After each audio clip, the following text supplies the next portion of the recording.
സച്ചിൻ, പാലക്കാട് ഇന്ന് ഏത് തരത്തിലുള്ള ജാഗ്രതാ നിർദ്ദേശമാണ് നൽകിയിരിക്കുന്നത്? മഴ പെയ്യുന്നുണ്ടോ? ജില്ലയുടെ മലയോര മേഖലകളിലെ സ്ഥിതി എന്താണ്?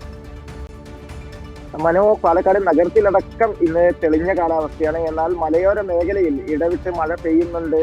അതിനാൽ തന്നെയാണ് പാലക്കാട് ജില്ലയിൽ ഇന്ന് മഞ്ഞ അലേർട്ടാണ് പ്രഖ്യാപിച്ചിരിക്കുന്നത്. നേരത്തെ മനു പറഞ്ഞതുപോലെ തന്നെ പാലക്കാട് ജില്ലയിലെ ഡാമുകളെല്ലാം തുറന്നിരിക്കുന്നതിനാൽ തന്നെ പാലക്കാട്ടെ ഭാരതപ്പുഴ അടക്കമുള്ള പുഴകളിലെല്ലാം ജലനിരപ്പ് കഴിഞ്ഞ ദിവസങ്ങളിലടക്കം ശക്തമായി ഉയർന്നിരുന്നു. അതിന്റെ പശ്ചാത്തലത്തിൽ തന്നെ ശക്തമായ രീതിയിൽ ഇപ്പോഴും ജലനിരപ്പ് ഉണ്ട്. അതിനാൽ പുഴയിലേക്ക് ഇറങ്ങാൻ പാടില്ല എന്ന നിർദ്ദേശം കഴിഞ്ഞ ദിവസം തന്നെ ജില്ലാ ഭരണകൂടം പുറപ്പെടുവിച്ചിട്ടുണ്ട്. മാത്രമല്ല മലയോര മേഖലയിലേക്ക് പോകുന്നവർ ജാഗ്രത പാലിക്കണം എന്ന നിർദ്ദേശവും ജില്ലാ ഭരണകൂടം പുറപ്പെടുവിച്ചിട്ടുണ്ട്. എന്നാൽ കഴിഞ്ഞ 2 ദിവസമായി പാലക്കാട് മറ്റ് പ്രദേശങ്ങൾ, മലയോര മേഖല ഒഴികെയുള്ള മറ്റ് പ്രദേശങ്ങളിലൊന്നും കാര്യമായി മഴയില്ല.